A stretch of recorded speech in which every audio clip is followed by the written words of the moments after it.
On va rester sur des aspects macroéconomiques avec le regard d'un économiste et lequel notre éminent collègue Jean-Marc Daniel du département économie de l'école.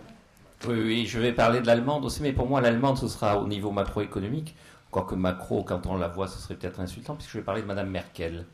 Et donc, pour moi, l'allemande, c'est elle qui paie. Et donc, je vais revenir sur la crise. Vous savez, un des charmes de nos institutions, un des charmes de nos dirigeants, c'est d'avoir fait du traité de Maastricht un nouveau traité de Versailles. C'est d'avoir réussi à faire payer l'Allemagne. Mais ça risque de se terminer de la même façon, c'est-à-dire par agacer. Alors, je vais revenir à l'origine de la crise en 2 mots, puis puisque le sujet c'est qu'est-ce qui va se passer, je vais vous dire à mon avis ce qui va se passer. Alors, l'origine de la crise, on a... Bon, enfin, puis je vais parler de moi, puisque en général c'est surtout de moi que je parle d'ailleurs, sur tous les endroits où je parle. Donc... je me suis fait sortir d'une émission de radio il y a 5 ans de ça pour avoir dit que la politique monétaire américaine était mauvaise. Et là, je ne peux plus aller nulle part sans qu'il y ait quelqu'un qui dise que la politique monétaire américaine était mauvaise. Donc, j'avais raison. C'est important. Bon, mais je pense que c'était plus que la politique monétaire américaine. Ce qui est vraiment mauvais, c'est la politique budgétaire. C'est-à-dire que le problème des États-Unis, ce n'est pas la monnaie, c'est la raison pour laquelle on a créé de la monnaie aux États-Unis. Le problème des États-Unis, ce n'est pas les subprimes. Le problème des États-Unis, c'est celui qui emprunte. Et celui qui emprunte, ce n'est pas le misérable paysan au fin fond du Minnesota, c'est l'État américain. Monsieur Obama, qui va probablement être élu, va arriver dans son bureau avec un déficit budgétaire de 1000 milliards de dollars. C'est-à-dire que l'État américain va emprunter l'année prochaine, sur le marché financier, l'équivalent du PIB de l'Inde. Toute la production indienne représente ce que les Américains vont chercher sur les marchés internationaux pour pouvoir maintenir leur niveau de vie. Et le vrai problème, il est là. Le problème, ce n'est pas un problème monétaire, c'est un problème d'épargne, et c'est un problème de systématiquement baisse d'impôts aux États-Unis pour ne pas couvrir la réalité des dépenses et pour maintenir une politique économique qui est fondée exclusivement sur la croissance de la demande. On nous a bassinés avec un modèle américain qui était une référence, qui était plus porteur de croissance que l'Europe, etc. Je vous renvoie sur la politique monétaire juste aux mémoires d'Alan Greenspan, où rentrant d'une entrevue avec Trichet, à la sortie de l'entrevue avec Trichet, il dit à Trichet, ce qu'il y a de plus dramatique dans nos rapports, c'est 2 choses. C'est que, 1, c'est vous qui avez raison et c'est moi qui les encense. Et 2, ils sont vraiment cons. C'est-à-dire que Greenspan, c'est le Daladier de la politique économique des années 90. J'ai été encensé par des cons. Bon, maintenant, les cons vont payer. C'est-à-dire, quelle est la conséquence de ce qui s'est passé? C'est que vous avez eu un maintien global, permanent, dans la politique économique américaine, d'un écart entre la demande et l'offre. Quand vous avez cet écart colossal, normalement, vous avez de l'inflation. Quand vous avez une économie ouverte, vous avez un apport d'offres, et cet apport d'offres, il se fait par des importations. Dans une économie qui est régulée, au bout d'un moment, le pays qui importe trop et qui est en déficit extérieur est obligé d'avoir une correction parce qu'il perd ses réserves de devises. Alors là aussi, on nous raconte, mais oui, les Américains, ils souffrent, ils perdent des devises, ils sont obligés d'emprunter auprès des Chinois. La Chine, c'est 1800 milliards de réserves. C'est-à-dire que les Chinois ont de quoi couvrir 2 ans de déficit budgétaire américain. Le déficit budgétaire américain, il n'est pas couvert par la Chine, il est couvert par le privilège exorbitant. Il est couvert par le fait que les États-Unis vivent au crochet de la planète parce qu'ils gèrent la monnaie mondiale.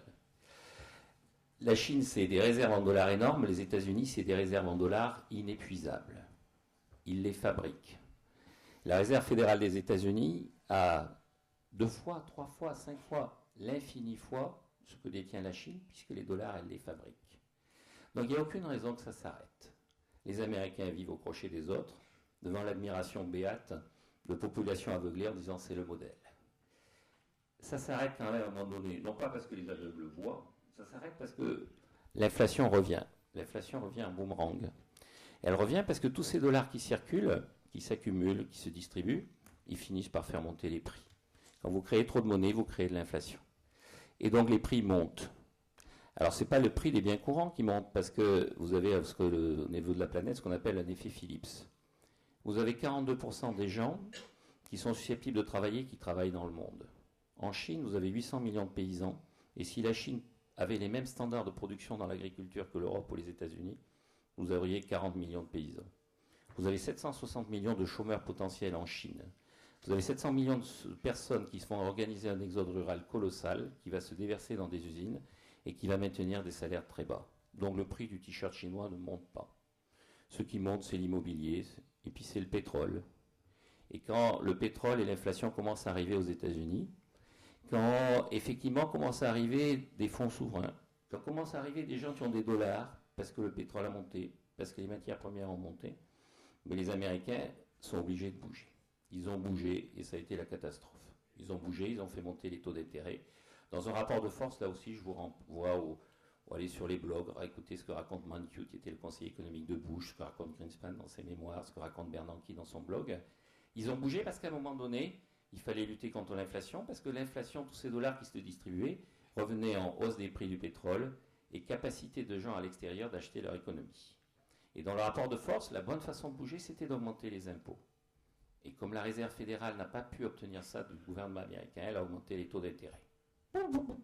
Le château s'est effondré. Qu'est-ce qui va se passer maintenant? Je vais examiner 4 pays, 4 blocs, les États-Unis eux-mêmes. M. Obama arrive au mois de janvier, il est déjà mort. On ne va pas l'assassiner, mais il est mort. 1000 milliards de dollars. Il a déjà annoncé un plan de relance parce que 70% des ponts aux États-Unis sont incapables de supporter les standards des camions qui passent dessus. Parce que depuis 30 ans, on fait des baisses d'impôts aux États-Unis, on ne fait plus de travaux publics. Parce que la version naturelle d'un certain nombre d'Américains à la moindre solidarité nationale se traduit par la destruction progressive du pays.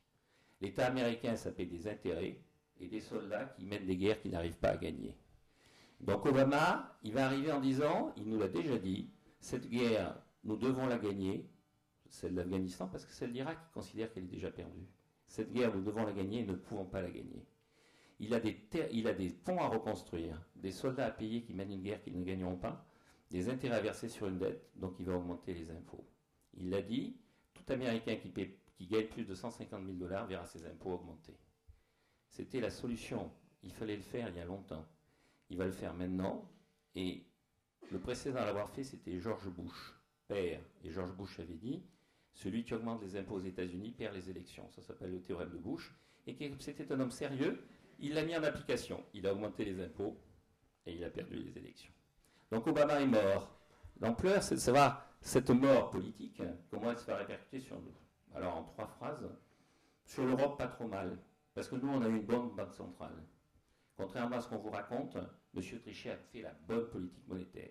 Je ne vais pas rentrer dans les détails, mais il a été impeccable de bout en bout et il continue à l'être. M. Trichet, c'est M. Trichet, puis comme je le dis aux étudiants qui viennent m'écouter, c'est aussi M. Papademos, c'est l'ancien gouverneur de la Banque centrale grecque.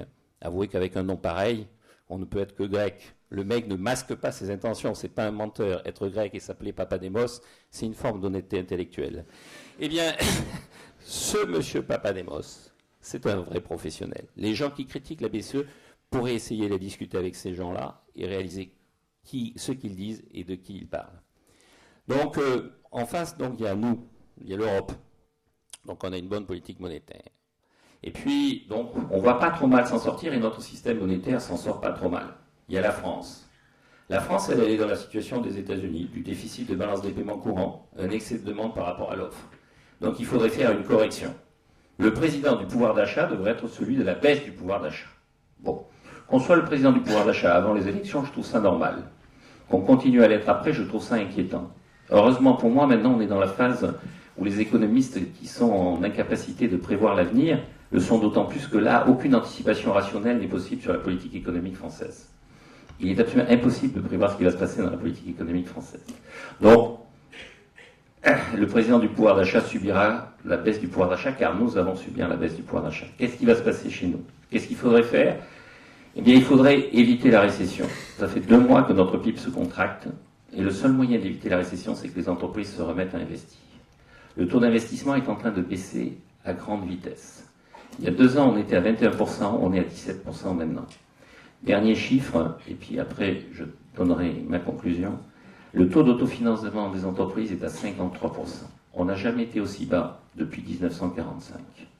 Il n'y a plus de fonds propres dans les entreprises françaises, il n'y a plus de capacité à investir, et on continue à nous raconter qu'on va maintenir le pouvoir d'achat des gens, qu'on va continuer à aller de déficit extérieur en déficit extérieur, et que fondamentalement, l'Allemagne paiera. L'Allemagne ne paiera plus. L'Allemagne en a assez. Alors, ma conclusion, elle concerne un dernier pays, et puis ce qui va vraiment se passer ici. Il y a toujours, s'il y a des gens qui sont en déficit, c'est qu'il y en a qui sont en excédent. Donc il suffit que les gens arrêtent d'être en excédent. Donc pour nous, l'excédent, c'est l'Allemagne. On vient d'en causer. assez. L'autre excédent, c'est la Chine. On nous raconte que s'il y a un déficit américain, c'est parce que les Chinois n'ont pas une monnaie assez élevée. Est-ce que l'ajustement de l'économie mondiale doit porter sur des gens qu'on exploite sans vergogne depuis 1842, qui ont un PIB de 2000 euros par habitant, qui sont juste en train de décoller après avoir été exploités et exclus du système économique international pendant un siècle et demi, et qui en plus ont encore 800 millions de paysans, c'est-à-dire qui ont besoin d'une monnaie faible. Un pays agricole a besoin d'une monnaie faible. Donc la solution, on ne la retrouvera pas dans la réévaluation de la monnaie chinoise, ni dans la baisse de l'excédent en tant que tel chinois, mais vraiment dans les efforts en Europe. Alors, en France, concrètement, pour résumer ce que je viens de dire, eh bien, la bonne politique économique, je viens d'en parler avec mon voisin, c'est de supprimer l'impôt sur les sociétés, puisque les entreprises manquent de fonds et de fonds propres. Et puisqu'il faut bien qu'il y ait un IPP, c'est de mettre 7 points de CSG. Sauf que lui, il est d'accord. Il m'a dit, oui, tu as raison. Alors, on va en prendre quelques-uns de points de CSG. Merci beaucoup.